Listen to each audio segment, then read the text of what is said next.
Every leader has lost someone they didn't want to lose.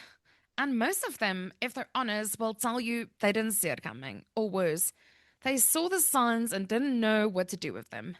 My guest today has spent over 20 years in the international thoroughbred horse industry, breeding, trading, managing horses at the highest level of the sport globally. And somewhere in those 2 decades, he noticed something that made leadership coaching an additional part of his work. As we all know, horses don't lie. They don't performance manage. They don't stay quiet in meetings to avoid conflict. They respond to exactly who you are as a leader, your presence, your anxiety, your authenticity, your need for control before you've opened your mouth or said a single word. And what they reveal in minutes about a leader is often what that leader's team has been experiencing for years. Through the Horseman Way, Gaurav Rampal works with executives, MDs, and CEOs to surface the leadership behaviors that are costing them their best people and to build the kind of trust, empathy, and authentic presence that no performance review process can manufacture. He's a Penguin published author, a Dale Carnegie certified trainer, keynote speaker on leadership, empathy, authenticity, and passion, and the only Indian to co own a Kentucky Derby winner. His horse was called Authentic, and that was no coincidence. Today, we're asking the question that every leader needs to answer honestly. Why do smart leaders lose good people? And what do horses already know about it that we don't? Welcome, Gaurav Rampal. It's so lovely to have you here. Thank you. Thank you very much, Yoke, for having me. Very kind. So, you've spent over 20 years in the thoroughbred horse industry before you decided to actually bring those insights into leadership development. What did horses show you about human leadership that those 2 decades of boardrooms hadn't? So when I look back, there were certain instances which were very stark on the field with the horses. There were a lot of things which certain people were preaching. However, they were not able to practice that with horses. And I found that pretty intriguing at that point in time that why is it when theoretically it needs to work, why is it that it's not working on the ground? And that made me start digging into the subject years ago. And initially, along the way, I realized what worked with horses, what worked with humans, what made you go a long way were things like acceptance, vulnerability, courage, surrender, and just showing up. And I found that very interesting. So I kept digging in. It took me 10 years to put this program together called the Horseman Way. And fine tuning from that, the root of my program now absolutely is intertwined between empathy, authenticity, and trust. And Beautiful. these are the traits we believe are a must in a leadership role. Empathy, trust, and Authenticity. if we're thinking about the horses, what do they reveal about a leader very quickly in a session? Horses work as a mirror to our presence. So, in one sentence, horses respond to you the way you are in the moment. So That's if it. it's a shy person or a person that's not very confident, what would the horse typically do? So the initial bit is reflective, which is if you are aggressive, the horse will be aggressive. If you are gentle, the horse will be gentle. If you are kind, the horse will be kind. If you are conflicted, the horse will be confused and he'll shy away from you. We were a group of people that went horse riding on a friend's farm many years ago. And one of the guys, the horse just wasn't interested. So his head was down. He was permanently eating grass. And no matter what this guy did, the horse didn't want to go with him. And we're like a group of 10 people. So this horse was holding us back. It's almost like the mirror neurons that we have of humans, that if we're smiling, the other person picks it up and Yes. we pick up tone of voice. So does the horse feel that through your body language or even through your aura? Or what are your thoughts there? Yes, so horses follow clarity and horses follow trust. And yes, they feel this through our body language, they feel this through our aura. Not only horses, Yoke, all the animals, including humans, we have that ability to feel. Our presence is felt before we are heard. A leader's presence is felt before the leader has spoken. I'm sure you've been to enough rooms where even before a word being spoken, you realize it's a hostile environment or it's a Yes. friendly environment. Now, how does that happen? You said it, that happens with the aura, that happens with the energy. There's a very interesting study that backs this up. There's a study in Germany called Spain, SPANE, study of positive and negative experiences. And they measured the electromagnetic frequencies. And according to that study, authenticity is the highest frequency that the body transmits. Yes. So, no matter what I'm saying, what I truly authentically believe gets transmitted more impactfully than the words that I'm using. When I studied NLP, we had the term that I think is very aligned called congruence, which Oh, means yes. that what I'm thinking, so what I think, what I believe, what I say, and what I do is the same. And that's like what you're saying, it's authenticity. So if you're feeling it in your heart and you're not Yeah. saying it, or you inherently disagree with someone, but you don't say it, they will pick it up through your tone of voice or through the micro expressions in your face. You know, Exactly. there would be something to say to you that this person is not authentic. So that's literally something that gets picked up. And so I loved what you said about presence. So leaders actually have to work on their presence and being present and authentic. And that probably happens a lot in your coaching sessions as well, where people actually have to work on their core values and who they are and being self aware, knowing who they are, right? Yes. So that message can come out and they can actually be intentional versus Exactly. just being a reaction orientated. Yeah. So Exactly. how important is psychological safety in the leadership space? I mean, you spoke about trust with horses. A horse can feel if it's a trusting environment. What are some ideas that you have on psychological safety in the workspace?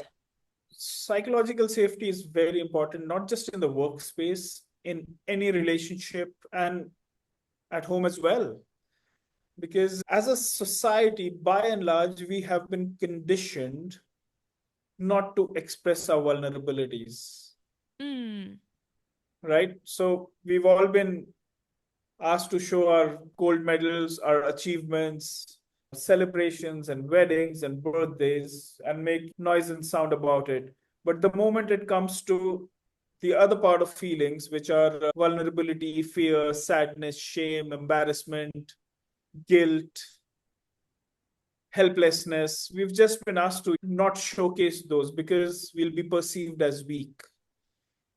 Now, that is an unsafe psychological environment. Now, that has a terrible impact on who we become as people because whatever doesn't get emotionalized gets physicalized. Because every no that we say, every no that we don't express, it remains in the body and the body keeps the count. And body stockpiles it till it says it can't have it anymore. And then the body turns on you in terms of your diseases. And it has a psychological impact because it then leads to bad behavior. So, yes, in a healthy organization, a safe psychological environment is very important. And a safe psychological environment is a responsibility of the leader, is a responsibility of the culture. And a safe psychological environment is an environment where anyone who has a voice does not have a fear of expressing it.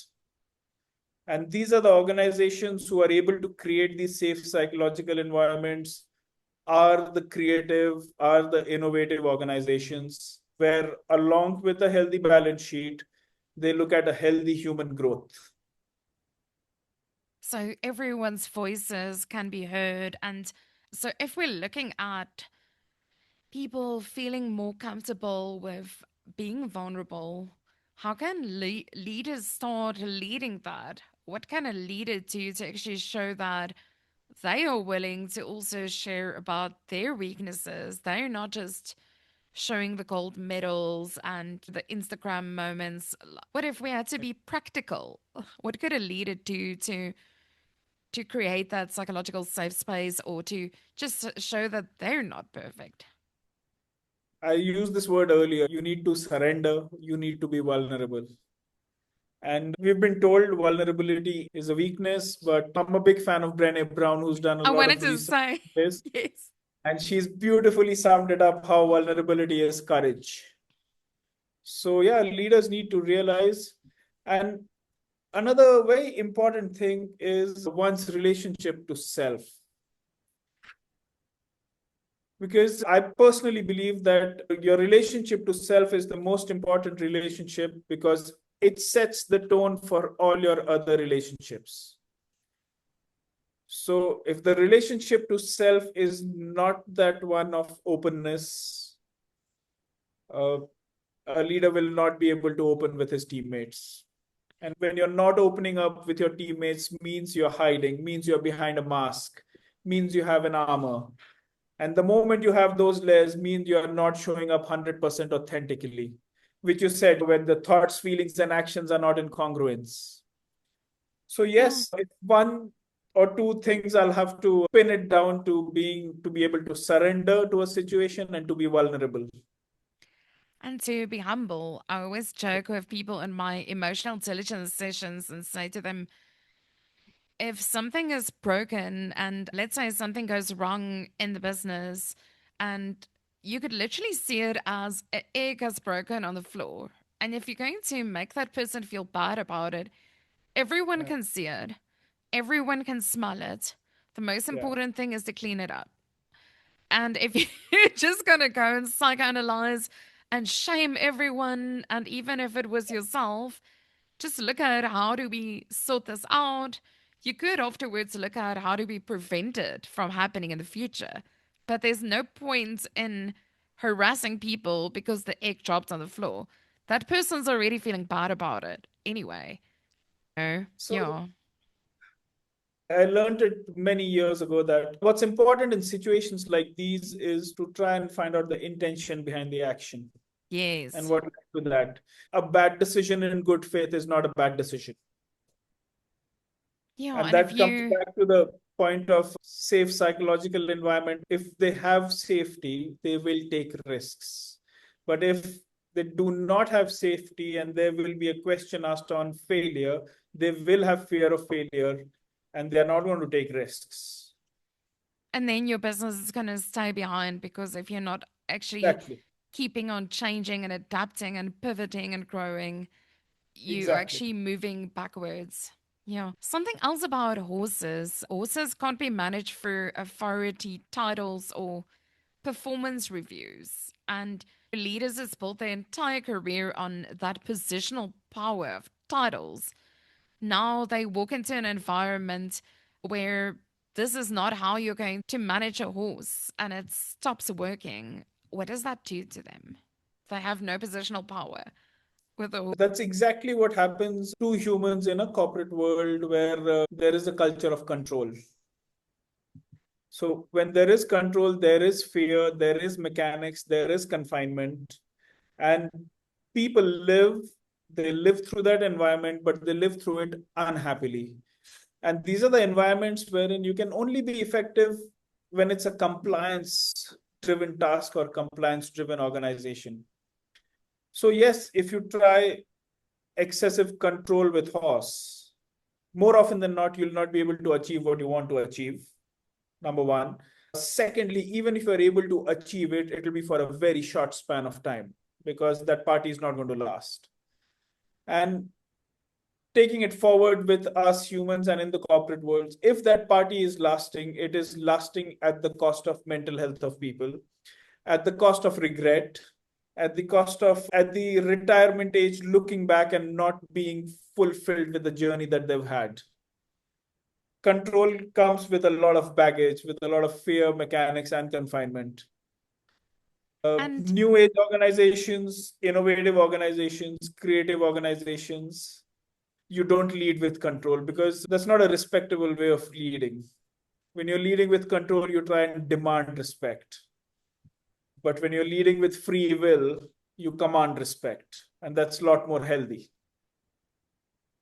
And that whole control thing, does that feed into almost like micromanagement? Oh, yes, 100%. So Because there instead is a bit of of trust. so instead of micromanaging, what could leaders rather do? What would be a better way of leading? If a leader's listening now and they've been a micromanager and they've struggled with control, what would Yeah. be some ideas that they could use to move away from that, controlling everyone? So, couple of things that I believe are very effective in practicing this. So, this is a concept of servant leadership, where you Mm. lead from behind. So, yes, for a leader to be able to practice this, the first bit that comes into play is a lot of humility, because you have to let go of that ego, because you're not going to be visibly leading. You'll be leading from behind. So the spotlight will not be on you. So to be able to practice that humility, a step before that, I think someone who's been in a leadership role, we all need to realize that we all have limited time, and some things come in a life for a reason and some come for a season. So if we've been in a leadership role for a long season, it is always good to prepare the next generation. It is always good to let the other people shine. And that bit comes in when the leader has a lot of gratitude, when he's experienced the good, the bad, and the ugly, and he's realized that the life is beautiful and there is a lot of meaning in letting people around you grow. And that's when a concept of servant leadership kicks in, wherein you are responsible for the team and the team has the whole confidence in you that you have their back. However, the spotlight is not on you, the spotlight is on the team members. You might be in control, you might have the support, but you give the opportunity to the other team members to shine and let them have the spotlight and their moment in the sun. And that means putting aside your ego. And that comes with a lot of self awareness and self love and self gratitude and maturity for a leader to Yes. be like, I don't need to be the individual. If you had to think in a sports team, I don't need to be the person that's actually scoring. I'm Yeah. actually the coach, and my team has to win the game. And Yes. I'm huddling with them. I help them come up with a strategy and I'm Yes. motivating them, but I'm not the person that actually has to score myself. Exactly. And sometimes what I've found is very often leaders struggle with this because they were often, if they come from sales, for instance, they were the best salesperson. And now Yeah. they're the sales manager and they're used to To manage people carrying the now. target, scoring the goals, getting the big commission slips, all of that. And I've done work with sales teams where this one sales manager is beyond retirement age. He does not want to exit that business. And it's a very codependent relationship because he has all of those contacts and all of those relationships. The company Yeah. doesn't want to lose that business, but a good leader would have actually had a succession plan in place, been Exactly. coaching the team, taking them with Exactly. to the meetings, actually making sure that there's contacts with them as well. Does succession and coaching play a big role in leadership, in that letting go and not making you the star performer, but also shining the light on others? It makes very important, and the key word here is self-awareness. If you are aware, and if you are aware of who you are and what you wanted and where you're going, like I always say, you can never ever pour from an empty cup. Yes, If you are self-aware, if your cup is full, then there's no insecurity. yes.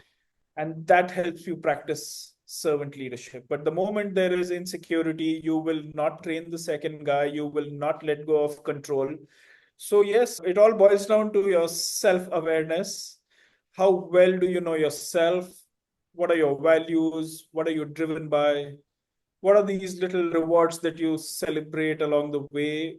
what are the mistakes that you made on the way, and how well you're able to reduce the gap between your needs and desires.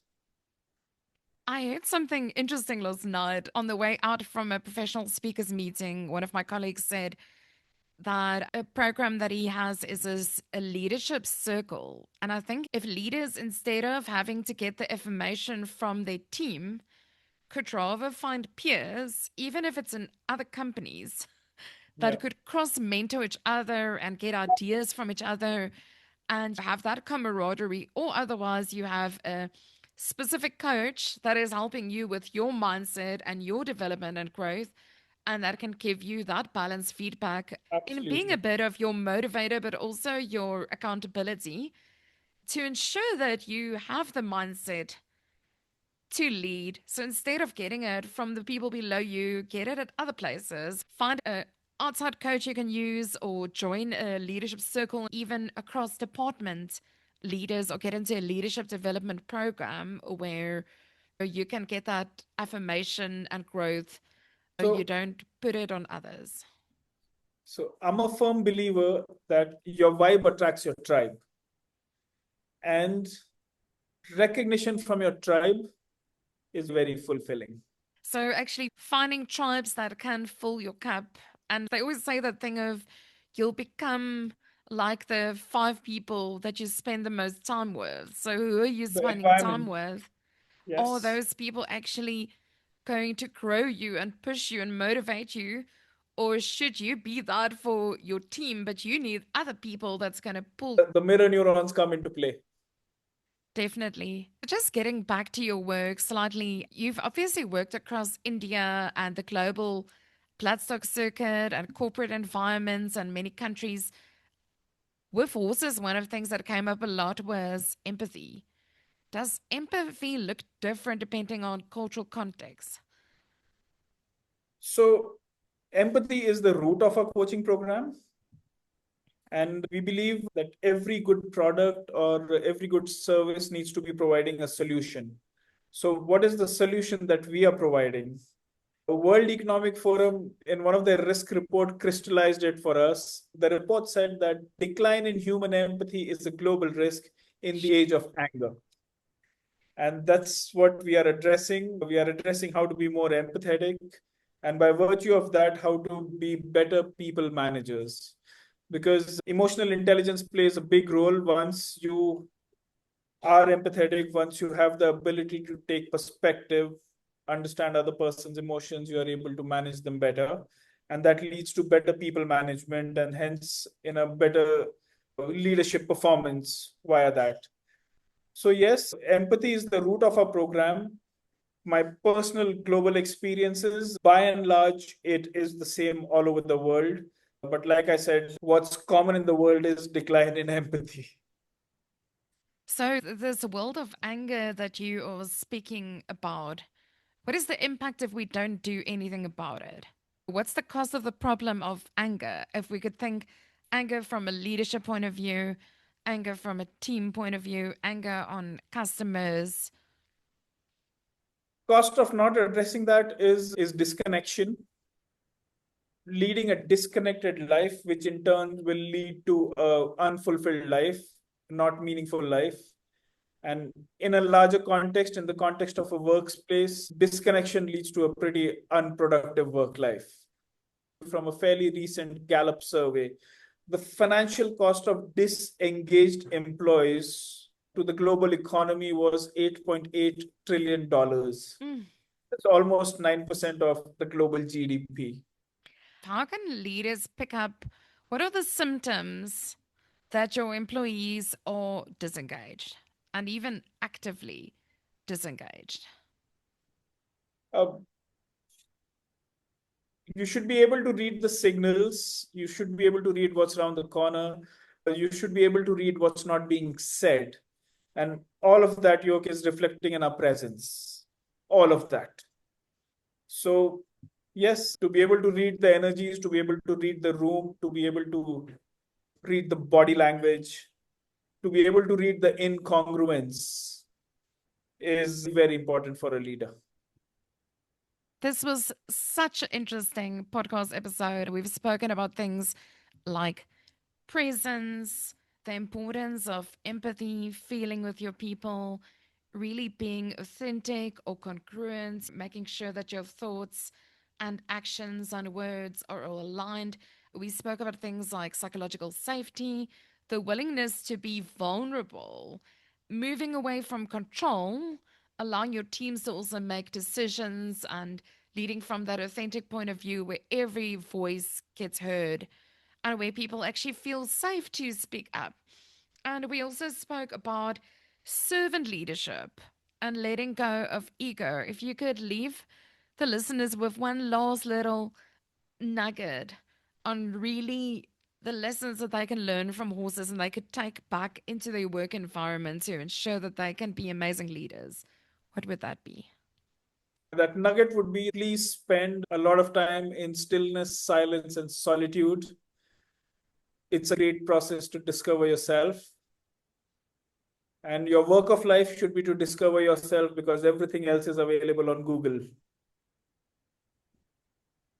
Spend time in silence and solitude and get to know yourself. Love that. Thank you so much for joining us, Gaurav. It was wonderful having you at a Leadership Lyrics podcast interview. Thank you. Thank you very much for having me. Thank you.